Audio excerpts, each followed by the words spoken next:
Yeah. That was on Sunday. Yeah. You know. It's not, what is it? The Dome? You know, written Oh, yes, based on yes. Stephen I King. saw a thing on that. I'm waiting. I can't wait for Sunday. Because Sunday night, a very, very, very good friend of mine that I grew up with since I was a child is going to be on the Food Channel.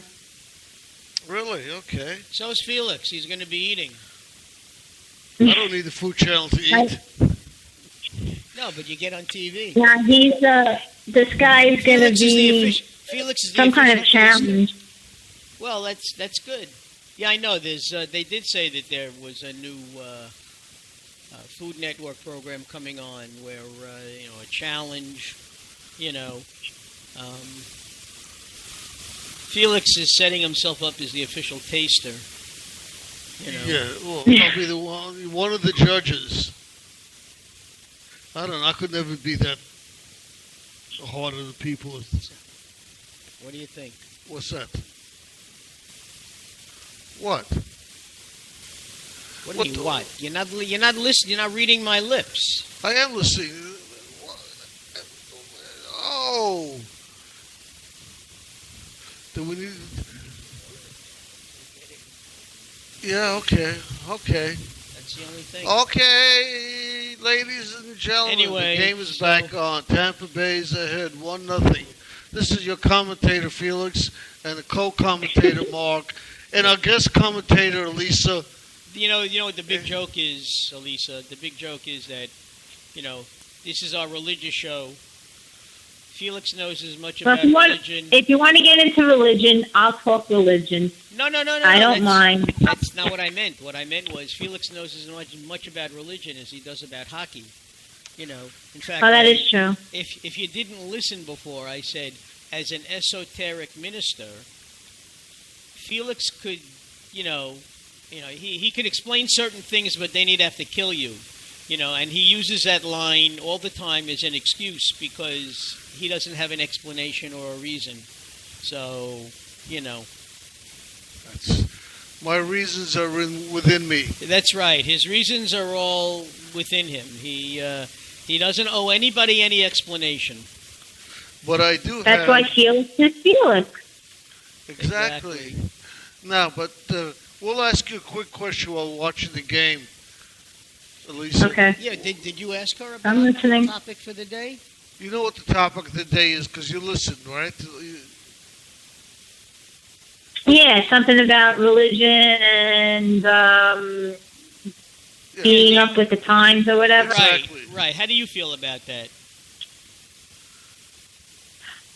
Well, if the church would change some of their views, I would say that they would definitely get more people in the church.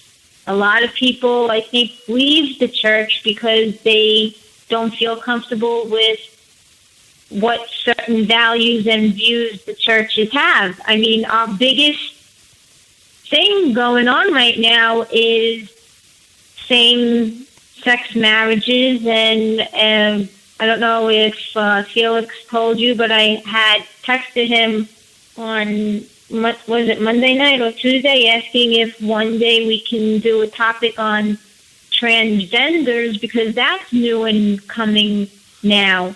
No, we said we would, yes. No, we did say we would. Right, no, I know you said. I know you said we would. But I do feel that, if they would go easy and not be so strict on certain things, then they can gain a lot of people back. I mean, I know my church, we have it would be fairly big. We just gained a church, like we merged with another church who, let's face it, they don't make as much money anymore because they lost a lot of parishioners. And I feel that outside where I live, I mean, I'm talking all other churches, listen, look what Ireland did. Ireland stepped up. Right, we discussed And that. I think the churches, I think they have to also. Well, our Monsignor, we have a traveling Monsignor, like I like to call him. He's actually the weekend Monsignor for my parish. He actually is the right and left hand of Cardinal Dolan. He works for him. And on the weekends he comes and he does services for us. And he's not as conservative. He's liberal. He'll listen to you. Well, he might be, but Cardinal Dolan is not a fan of same-sex marriage. Okay. He's not, but I met the man. I met him in December, and I mean he's a stand-up guy. I mean, I think maybe he might change his views. But it's not really up to him, though. I think it's up to the Pope himself to change everything. Well, you're right about that. I mean, most clerics will not go against what the church, believes. Okay. Now, the thing with Francis is that he's basically a fairly liberal-minded pontiff, so... he may surprise a lot of people, but that if in case that's down the road. I mean, I was talking to Chad today, and I was talking to Felix, and I mean, I don't remember Jesus saying anything about homosexuality. I know in the Old Testament, it's a big sin. A man lying with a man is a big sin, okay? And that's what the Orthodox Judaism tends to believe, and they're not changing anytime soon, okay? Well, let me ask you something. In Greek mythology, wasn't it pretty much gay? Well, no, you're not talking mythology. Wasn't everybody pretty much with everybody in Greek mythology? No, it's not. First of all, it's not Greek mythology. In Greek history, okay, in Greek and in Roman history, it was very common to be on the down low. Okay, you had a wife, she gave you children, but you also had little boy toys. Just like the women had lovers. Okay, the women had lovers. But that had nothing to do with their religion. All right, that's just what they practiced. Yeah,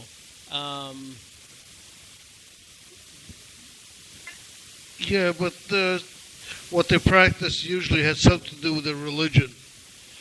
The religion itself was used to explain certain phenomena that they couldn't explain in everyday life. Then what they would do is they would say it was an act of the gods. The gods did it. But as far as sex and everything else, no, that's has nothing to do with religion or the gods. The only thing that they did say, or the Greeks used to say, is that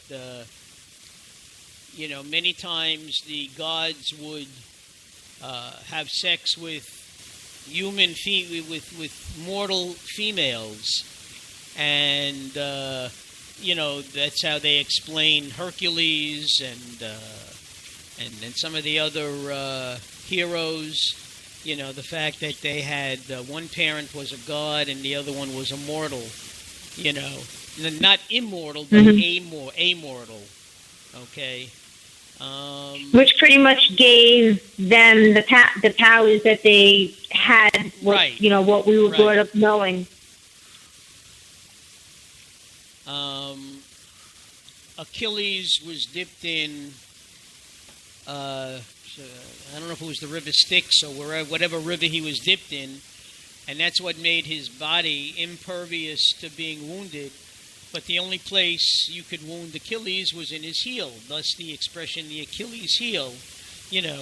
Hercules got his strength from his father Zeus, okay, because he got got excited. If you're just tuning in, this is DJ Slow Pans with the Slow Jams. We'll start making your handmade pan pizza in... That was funny. Who stuck that in there? I don't know. Are you ordering pizza? Shut up. Hello? What's going on over there? Nothing. I don't know. But, if I think if religion itself is going to try to continue to attract young followers, okay, the millennials, that changes really do have to be made,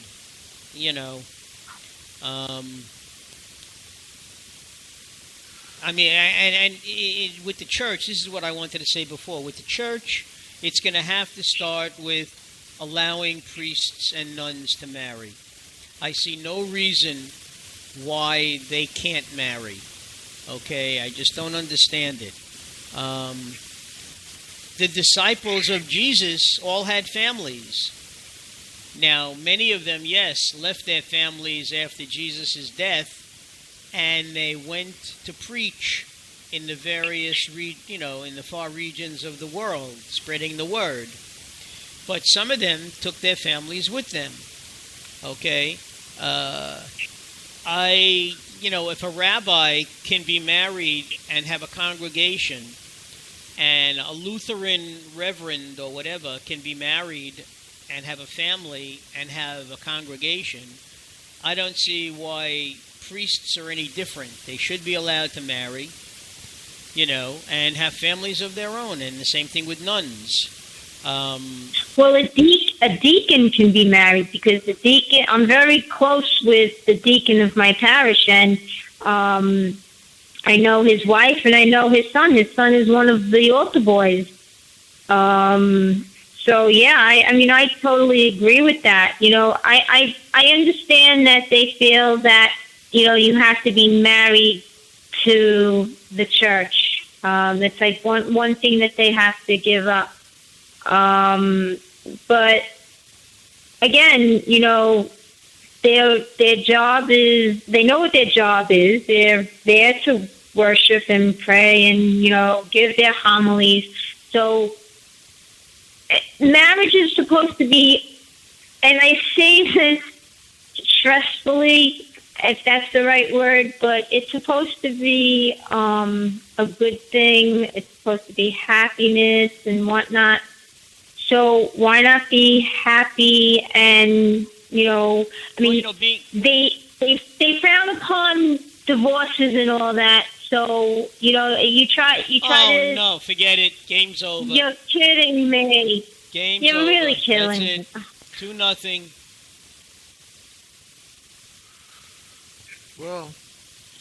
Well, it was a nice run while it lasted. God. Our hockey season is officially over. How much time is left in the game? 8 minutes. I don't know. They're showing the replay now, so they don't have the clock up. Yeah. Well, Mark says 8 minutes. You're a male, son. Well, we'll see you Rangers in October. Yeah, that's... And I was so looking forward to bringing Samantha to her first parade. Oh, well. I guess it's going to be the 4th of July parade or something. No, she's been to that one already. But getting back to what I was saying, it's supposed to be a joyous thing, so do it, Get married. You marry. In the Jewish religion, the word is mitzvah. Marrying is a mitzvah. It's a good thing. Yeah, well, to me, it's a totally different thing. The rabbis, they do it because they want to make more babies. Why? So they can have more rabbis. So their wives can just be home and take care of kids. No, that's not true at all. It's just that in the Bible it says, go back to Genesis. Okay, God said to Adam and Eve, "Be fruitful and multiply." Okay, Isn't that what she just said? yeah, but what